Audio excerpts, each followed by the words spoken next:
Chers amis, bonjour. Aujourd'hui, nous sommes le 16 Tammuz. Nous allons parler du jeûne du 17 Tammuz, donc demain, 6 juillet. Le prophète Zacharie s'exprime ainsi. Le jeûne du 4e mois et le jeûne du 5e, le jeûne du 7e et le jeûne du 10e mois seront transformés pour la maison d'Israël en jour de joie.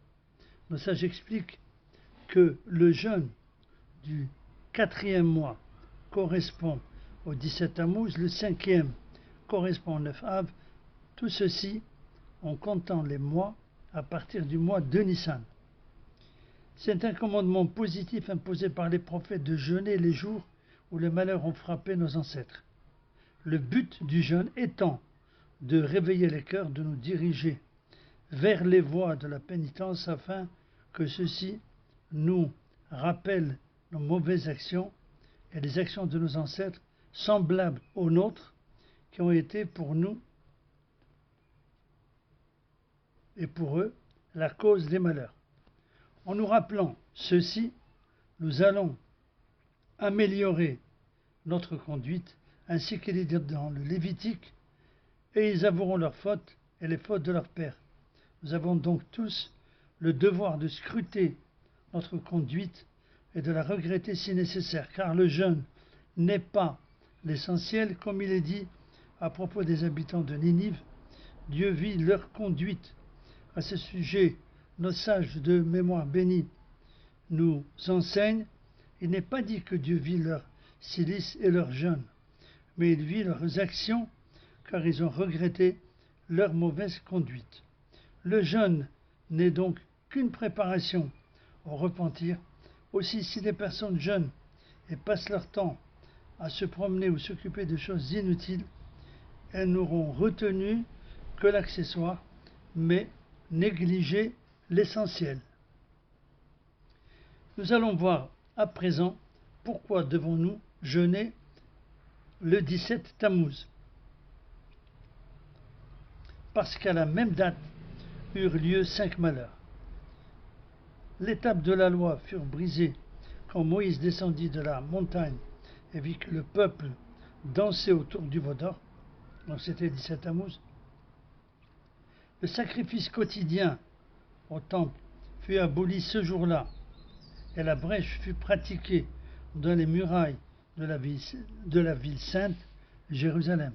Ce jour-là également, Apostomos le tyran brûla un rouleau de la Torah et une idole fut placée dans le temple par des juifs pécheurs, fauteurs, ce qui provoqua la destruction du temple et notre exil. Nous allons voir à présent les règles pratiques à respecter en ce jour de jeûne.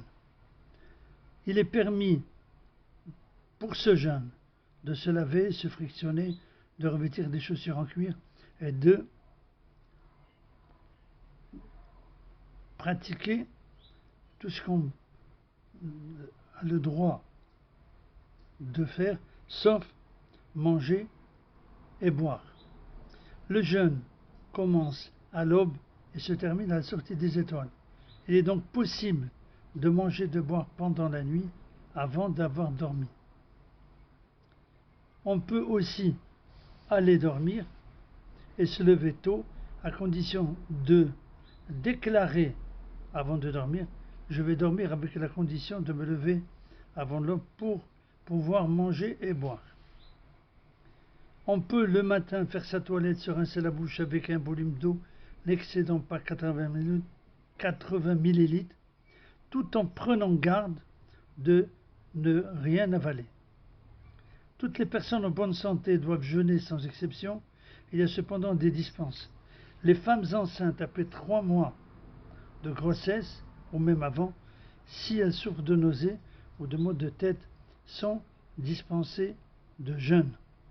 Les femmes qui allaitent, dans le cas où elles auraient arrêté d'allaiter dans les 24 mois après la naissance, si leur état est bon, elles doivent jeûner. Dans le cas contraire, elles jeûneront le nombre d'heures qu'elles pourront. Pendant les premiers mois après la naissance, toute femme est dispensée de jeûner. Les personnes âgées Si le médecin traitant prescrit de ne pas jeûner, donc sont dispensées, même si leur état ne présente pas de danger, elles seront donc toujours dispensées de jeûner. À retenir que toutes les personnes dispensées de jeûner peuvent boire et manger depuis les premières heures du jour. Les garçons doivent jeûner à partir de 13 ans et un jour, les filles à partir de 12 ans et un jour. Il y a un passage supplémentaire à réciter, qui commence donc par Anénou, exauce-nous, dans la 16e bénédiction de l'Armida, c'est-à-dire Shomea Tefila, dans les deux offices, le matin, donc Shacharit, et l'après-midi, Minha. D'autre part, dans ces deux offices, on sort un rouleau de la Torah, un Sefer Torah, pour lire la Torah dans la parashat Vaïchal Moshe. Il ne reste plus qu'à prier que ce jour soit transformé en joie et que nous ayons le mérite de voir le Mashiach de notre temps avec la construction du troisième temple. Amen. Merci de votre écoute. À bientôt. Bezat Hashem.